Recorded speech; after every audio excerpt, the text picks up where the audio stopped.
Naawa ko na parang ginagaslight yung sarili ko na parang ako yung may kasalanan. Ganun lagi nararamdaman ko. Di ko alam. Parang yung nararamdaman mo dati, nararamdaman mo din sa mga taong nakikita mo. Para po kasing iniisip ko na, kung kailangan ko pala ng tulong, mas kailangan nila talaga ng tulong. Parang feel ko tuloy, yung problema ko is kulang pa sa problema nila. I mean pong yung suffering ko ngayon, parang kulang pa sa problema nila. Grabe yung awa ko. Kaya nagbigil ako kahit pang ano lang po, pang yung repack lang na gatas, 100 peso, wag na rin. So hello mga kalinga, papagpalang umaga po. Welcome po sa akin channel. Wala si Patrick. Patrick, kain na ka pa? Kanina lang.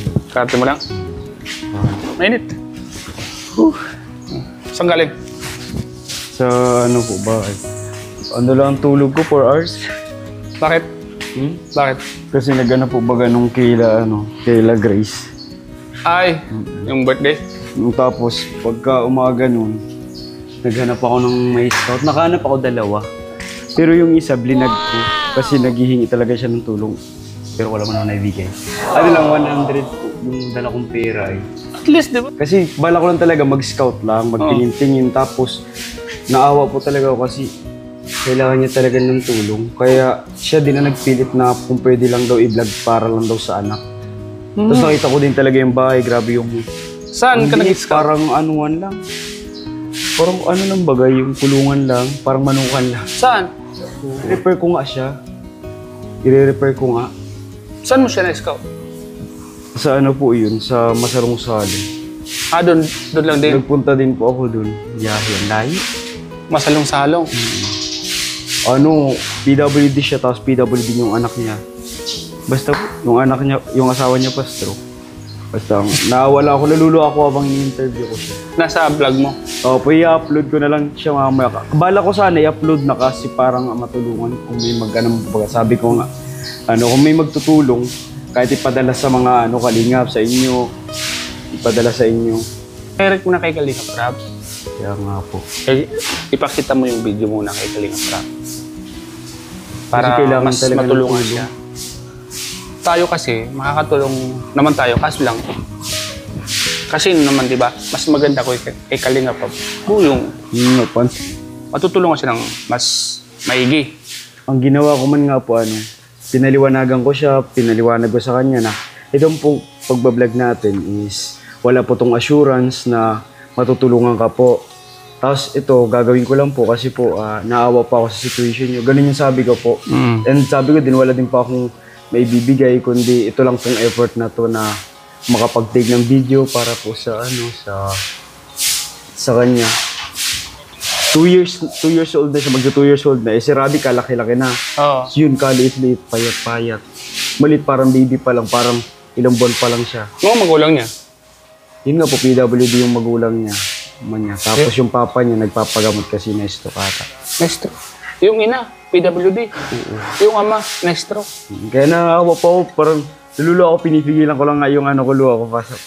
Siguro naluwa ako, tapos tinanggal ko lang sa edit. Feel ko tuloy, parang pag nakakita ko ng ganun, feel ko kasalanan ko. Bakit man? Di ko alam. I mean, ganun yung nararamdaman ko pag may ako, nakikita akong nagsasuffer sa mga situation. Bababa din yung loob mo, Di ko po alam. Basta naawa ko. Naawa ko na parang ginagaslight yung sarili ko na parang ako yung may kasalanan. Ganun lagi nararamdaman ko. Di ko alam. Di kasi, ramdam mo din kasi na ikay tulungan. Kaya parang yung nararamdaman mo dati, nararamdaman mo din sa mga taong nakikita mo. Para po kasing iniisip ko na, kung kailangan ko pala ng tulong, mas kailangan nila talaga ng tulong. Ay, totoo yan. Parang nakakaramdam ako na parang... May mga mas higit pang nangangailangan. Oo po. Parang feel ko tuloy, yung problema ko is kulang pa sa problema nila. I mean pong yung suffering ko ngayon, parang kulang pa sa problema nila. Grabe yung awa ko. Kaya nagbigil ako kahit pang lang po, pang yung repack lang na gatas, 100 peso, wag na repack lang na gatas. Kasi pumatyaga man po yun. Tsaka kwan yun maganda yan kasi malay mo sa pamamagitan ng vlog mo. Katulad ko, di ba, binablog kita. Okay. Napanood ka na sa vlog ko. Okay. Ikaw, nakapag-scout ka. Pag napanood yung sa vlog mo, maaari silang tumulong. Di ba? Tapos ipapabot nila sa'yo para ipaabot mo rin sa kanila doon sa binablog mo. Kaya Ganun nga lang po, yun. sana nga po matulungan. Siyempre, Monetize ka, di ba? opo. Oo, di ba? Pero di ko po alam kung may kita. Kung may Hindi, kita. wag mo munang Kasi yung kikitain ko doon, pantulong ko din sana pang simula. wag mo munang isipin yung kita dyan. Importante, ituloy-tuloy mo lang yung ginagawa mo. Kasi yung kita, darating na lang yan eh. Pag masipag ka mag-upload, yung kita mo dyan, kahit paano, maipod yan. Huwag mo lang isipin. Kasi pag iniisip yun, na-stress ka. Iniisip ko po kasi, Hmm. kikita ako, ano yung gusto kong ipantulong, na kahit paano may maibigay ko maayos, kahit 1,000 or 500. Kasi parang yung binigay ko 100, parang para sa akin, parang ibabash kasi ako kasi parang... Hindi naman, yun ang kasi kaya kong naiintindihan ka naman nila at magpapasalamat pa nga sila dahil kahit kailangan mo din ng tulong ay nagagawa mong tumulong. Kaya pag kumita yung channel mo, ang gagawin mo, tulungan mo na yung sarili mo, pag may sobra kahit konti, depende sa'yo kung gusto mong tumulong. Kasi pag re-vlog mo sila, malay mo, yung nangyari sa'yo, mangyari din sa kanila, di ba? Sa pamamagitan ng vlog mo, maging instrumento din yung vlog mo para matulungan sila, di ba? Ganun lang yun. Kaya, yun, may channel ka na, monetize ka na, ituloy-tuloy mo lang yung pag-upload mo para makatulong sa pag-aaral mo. Mas yun ang kuwan mo eh, kumbaga, kailangan mo yun kasi malalaman ng mga viewers na may channel ka na kahit paano, malaking bagay yun, makakatulong sa'yo yun. Yun, di ba? Kumusta ka naman ngayon? Ano po, walang tulog na maayos. Kasi na ano po pag ako, nasama-sama ako kay Kuya Rob. Oo. Mag-dinner tayo, halos puyatan din yun kasi Kulang pa yan. Kaya naramdaman mo na, di ba? Yung nararamdaman namin. naramdaman ko na yung pagod ang gibat niya. Tapos nagkaprolikat pa ako nung sa tubig, kaya mansakit ng ganto ko. Paano siguro ligo mo? Opo, 2 hours ako sa tubig. Yung overnight po baga, dun sa, sa resort. Tapos nasa tubig lang ako ng 2 oras. Tapos pagka nagtirigas ko na to, hanggang ngayon, hindi pa din nakaka-recover. Ngayon, medyo masaya ng mukha mo. Dito na dati, di ba? Kahit pa paano, problema mo dati, naibsan na, no? Nabawas-bawasan po. Bawas-bawasan na. May na-realize lang po ako, the more pala na parang, kaya mo na palang tumulong, the more pala na kaya mo na tumulong, the more na mas dadami na yung accountability mo, lalo na sa pamilya. Kaya, Yan. alam mo yung para kung mas lalo ako na-pressure, kasi, mas lalo akong nape-pressure. Hindi siya totally nababawasan. Though may part na parang nagiging magan para sa akin, pero may part na parang ang hirap sa akin. Kasi alam mo yung mag-expect na sila na, uy, ano pa? Ano ka mandigdiyo? Uy, ano ka dito? Kaya ako yung nape-pressure. Ipaliwanag mo lang na maayos. Pinapaliwanag ko naman po, so minsan hindi nila magets. Oh. Mga close-minded po sila eh. Sino? Hindi ko na mapapangalanan. Huwag mong isipin dahil alam nila kasi ikaw kailangan mo din ng tulong. At pag inisip mo yan, dagdag na naman yan sa problema mo. Basta't isipin mo lagi, nag-aaral ka. Ang unang pangailangan mo yung pag-aaral mo. Kasi yun yung goal mo eh. Makapag-aral ka. Kaya mas unahin mo yung pag-aaral mo. Kaya ka naggawa ng ganyan. Nag-create ka ng channel para mas matulungan mo yung pag-aaral mo. Yung pagtulong, kumbaga, dyan lang yan eh. Kung meron ka, pwede ka naman tumulong.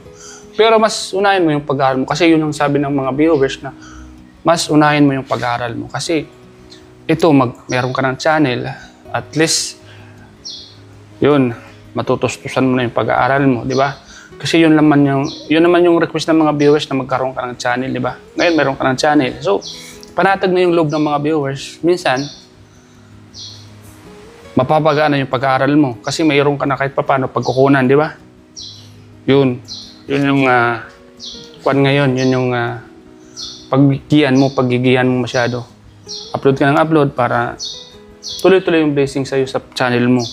Pag kumita ka sa YouTube, pag may sobra, kung gusto mong tumulong, so tumulong ka, pero wag mo nang stressin yung sarili mo sa mga ganyan na, uy, kailangan kong tumulong. Hindi ka pa naman inobliga kasi mayroon kang sariling problema. Yung nga pag-aaral mo, yun mo nang unahin mo. Para yung mga viewers, matuwa sa'yo, di ba? Pakikita nila na, si Patrick, mayroon ng sariling pera na ginagastos sa pag-aaral niya. So magiging masaya sila. Kasi nakikita nila na talagang bukod sa pag-aaral, talagang nagpursige ka kung paano ka makakita ng panggastos mo. Which is, yun na yung YouTube channel mo, di ba? Ngayon, monetize ka na. So, ang gagawin mo na lang, sipagan mo na lang sa pag-upload, sipagan mo lang sa pag-aaral. Ikaw na bahala mag-divide sa oras mo. Kasi andyan na yan eh. Monetize ka na eh. Sipag na lang ang kailangan mo dyan. Diba? Anong masasabi mo? Na ngayon ay bukod sa may mga tumulong sa'yo. Pasalamatan mo nga pala yung mga tumulong sa'yo. Mga nagbigay sa'yo ng laptop, nagbigay sa'yo ng cash. Wala man akong sponsor kung wala kayo na ginamit ni Lord. Kaya thankful po ako masyado na napadpad ako sa Kalingap. Napadpad ako sa Kalingap. Kasi kung hindi po sa Kalingap, wala din po ako ngayon. Nagtitigil na ako. Kaya, yun, maraming salamat po. Especially kila Kuya Rob. Kuya Rob man po ang sa akin, talaga na makapasok dito. Kaya, syempre po, thankful din po ako sa mga sponsor po na hindi po ka nagsasawang sumuporta sa akin po. Kahit po, hindi nyo ako ay, yun po. Open po kayo na magbigay ng tulong, financial po. Kaya po, maraming salamat po. Sa mga nare-receive ko pong blessing po, hindi po ako dito, hindi pa makapaniwala na, nare-receive ko mga gantong bagay. As in, para akong, paano pa din, na nagda-doubt sa sarili ko na, totoo ba to? Parang gano'n. Baka pa naginip lang to, baka pagkagising ko, mga wala na to. Baka pa naginip lang to, ganun po. Sabi kong pasalamat ko sa Kalingap at saka sa sponsor. At syempre po, kay Lord po, na lagi pong andyan, na pag nag-stay ka pala, mas lalo kang ma-recognize ni Lord at mas lalo kang i-bless ni Lord pag nag-stay ka sa Kanya at patuloy kang nagtitiwala. Tama. Sa mga situation na parang hindi mo na kaya, pagod ka na, dun ko na pagtanto na na kailangan mong isurrender hindi lang yung sarili mo, pati yung problem mo. Kasi the way na sinosurrender mo yun, mas na ka ni Lord na itong anak ko, hindi niya kaya na wala ako. Ganon. Hindi man po talaga natin kaya kung wala si Lord. Kaya, blessed po ako na kay Lord po ako at patuloy na magtitiwala kay Lord. Kaya, yun po, maraming salamat kay Starox din. Kila Kuya Dan, kila Dr. Love, yung mga nagbablog po sa akin. Dahil po sa inyo kasi, yun po, kahit pa paano nakakatuloy-tuloy po ako sa pag-aaral. Kasi kung wala po kayo, baka hindi ako ngayon, wala ako ngayong laptop. Baka andun pa din ako sa situation ko na nafe-feel kong tumigil na sa pag-aaral. Kaya Kuya, salamat sa pag-aaral. Sa amin naman ay ito, yung channel ko naging instrumento lang naman to para mapanood ng mga mababait na sponsor yung pangangailangan mo. Kaya maraming salamat sa kanila. Siyempre, pasalamatan mo rin yung mga subscriber mo na ngayon ay ilang subscriber ka na? 13,000 na. O, kita mo, bilis. O, dahil yan, mahal ka nila. Gusto ko nilang tulungan. Tulungan ka nila sa pag-aaral mo, sa mga pangangailangan mo. So, yan, pasalamatan mo sila, mga subscriber mo. Yan. Unang-una po, salamat sa mga basher. Joke lang. Yung po kasi mga basher, yung iba, nakakaramdam ako ng pagkabalisa kasi sabi ko, ba't ako binabash? Anong ginawa ko? Ganon. Wala mo nang ginagawang masama. Ba't ko nararamdaman? Pero dahil din sa pambabash na yun, mas pinapalakas ko yung sarili ko. Na wala mo nang ginagawa. Ganon. Tapos ito ginagawa ko sa pangarap ko. At wala makakadlang ganon. Kaya may time pa din na talagang nakakatawa din na may basher. Kasi yan din yung nakakatulong para mas mahubog ka Tama. Sa personality mo, yung patient mo, yung pagiging matimpiin. Yan. Kaya, salamat. And especially po sa mga sumusuporta po, sa mga nag-subscribe po sa akin, sa mga viewers ko po. Kahit hindi po kayo nag-subscribe, yan tuwa po ako na kahit papano may nanonood po sa akin at nakakapagbigay po ako ng saya. Do ganito po talaga ang personality ko totally. Pero ginagalingan ko lang po talaga na ginagawa ko lang po ang best ko pag nasa YouTube channel pa ako kasi po gusto ko lang din po makapagpasaya at masaya din po ako sa ginagawa ko na nakakapasaya din ako ng mga viewers. Pakiramdam ko man naman po yan na marami nagsusupport po at sa views pa lang, sa likes, and sa comment, mararamdaman ko na yung full support nila. Kaya maraming salamat po. So, ayan. Congrats sa'yo, Patrick, ha? Dahil, yun, unti-unti mo nang natupad yung pangarap mo na maging isang vlogger, yun. Monetize ka na. At congrats dahil yung mga pangailangan sa school mo, mga gamit, yeah.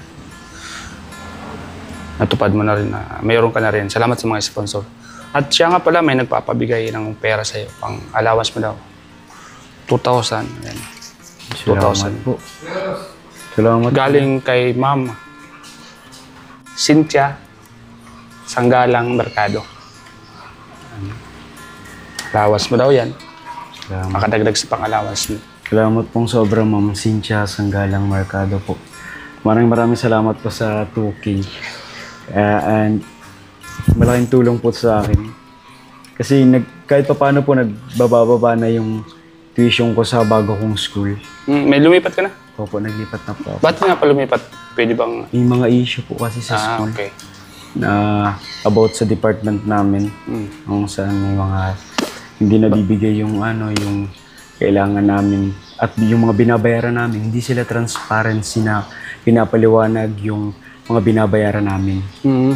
Kumbaga, inaano nila na confidential, ganun. So, unfair naman po na kami po ay nagbabayad ng tama kasi di namin na-receive ng tama. Tama lang. Kaya yun yung issue. Kaya umalis po ako. Lumipat ka Yung na. may own din po. Yung may own decision man din po yun. Saka mas alam ko mas makakatulong yun.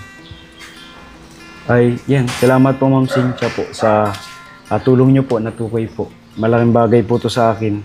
Ano pala, alos 100 yung ginagastos ko lang pagpapasok eh. Kaya, malaking tulong po to sa akin. Okay, God Patrick. bless you po. Sa sa nagbigay po ng laptop po sa akin. Yan. Yung si Ma'am, yung anonymous sponsor from San Diego, California po. Maraming salamat po sa tulong niyo po. Nagagamit ko po ng maayos yung laptop at natutuwa po kasi ang sobrang smooth niya pong gamitin at yun po, maganda po yung quality niya. Kaya po maraming salamat po sa inyo na hindi po kayo nadi-discourage na tumulong sa mga kagaya ko po. At patuloy po kayo nagtitiwala. Maraming salamat po. Hindi ko po kayo bibiguin. Magtatapos pa ako. Salamat po. Sobra ko. So, yan, Patrick. Salamat sa'yo, Patrick, ha? Opo, kuya. At ingat ka palagi. Opo. God bless. Salamat, kuya. Salamat po mga Kalingap sa inyong lahat. And simple po mga Kalingap, maraming salamat kay Kuya Val, ang founder po ng Kalingap, at The Vlogs, simple po si Kalingap Rap at lahat ng mga K-Boys. And maraming salamat po. Ingat po palagi. And shoutout po kay Ma'am Lily Jorio, at Ana Procomis Vlog, Mr. Worm, Ma'am Mijon, Ate Margaret Temio, Tita Milido Ray Paulo, Tita Lydia, of San Francisco, California. Maraming salamat po sa inyo lahat. At sa lahat po ng mga nagbibigay ng tulong sa aking munting channel. Maraming salamat po. Ingat po palagi. Salamat po and God bless po. Babi mga Kalingap.